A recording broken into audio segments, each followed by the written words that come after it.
آج صبح پاکستانی وقت کے مطابق 4:40 پر امریکہ نے ایران پر حملہ کر دیا اور ایران کی نتنز، اصفہان اور فردو کی ایٹمی سائٹس کو B-2 بمبارڈ طیاروں سے حملہ کر کے ان کے اوپر بنکر بسٹر بمبس چلا کر ان سائٹس کو تباہ کرنے کا دعویٰ کیا گیا ہے۔ اس حملے کے بعد ڈونلڈ ٹرمپ نے نتن یاہو کو فون کر کے مبارکباد بھی دی ہے اور ایک میڈیا بریفنگ بھی دی ہے، جس میں ڈونلڈ ٹرمپ کا یہ کہنا تھا کہ ہم نے ایران کی ایٹمی قوت کو تہس نہس کر کے رکھ دیا ہے اور ایران کے پاس موقع ہے کہ وہ پرامن رہے ورنہ سانحے کے لیے تیار رہے۔ انہوں نے ایران کو دھمکی دیتے ہوئے کہا کہ اگر ایران کی طرف سے امریکہ کے ان حملوں کے جواب میں کوئی بھی کارروائی کی گئی تو پھر ایران کی مزید سائٹس کو، مزید اہداف کو نشانہ بھی بنایا جائے گا۔ نہ صرف یہ کہ امریکہ کی طرف سے ایران کی سائٹس پر اٹیک کیا گیا، بلکہ جس وقت امریکہ B-2 بمبارڈ طیاروں سے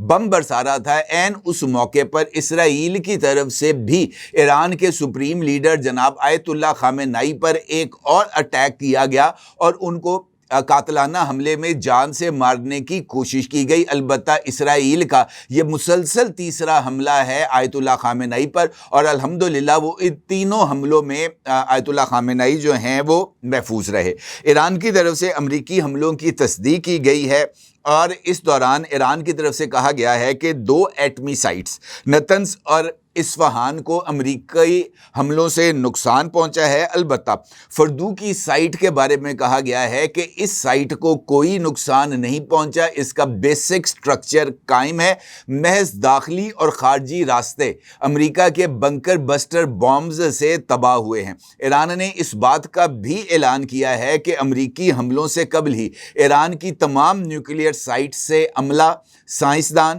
قیمتی سامان اور ایٹمی مواد کو ہٹا لیا گیا تھا، یعنی امریکہ نے محض خالی امارات کو ہی نشانہ بنایا ہے۔ اس حملے کے بعد ایران کی طرف سے اسرائیل کے دارالحکومت تل ابیب اور شہر حیفا پر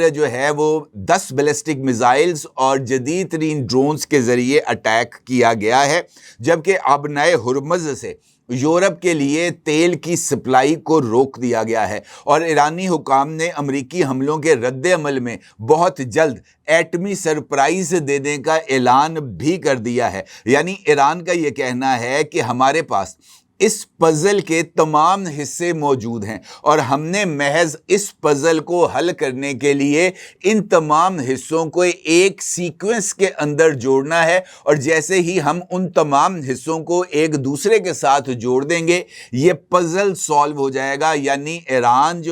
وہ ایٹمی صلاحیت حاصل کر لے گا، نہ صرف ایٹمی صلاحیت حاصل کر لے گا بلکہ ایران ایک ایٹمی دھماکہ کر کے خود کو 10ویں ایٹمی قوت کے طور پر سامنے لے کے آئے گا، اور ایرانی حکومت کی طرف سے، ایرانی عہدیداران کی طرف سے یہ اہم ترین اعلان بہت ہی زیادہ اہمیت کا حامل ہے۔ یعنی امریکہ نے ایران پر حملہ کر کے ایران کو ایٹمی قوت بننے کا موقع بھی دے دیا ہے اور ایٹمی قوت بننے کے لیے قانونی جواز بھی دے دیا ہے۔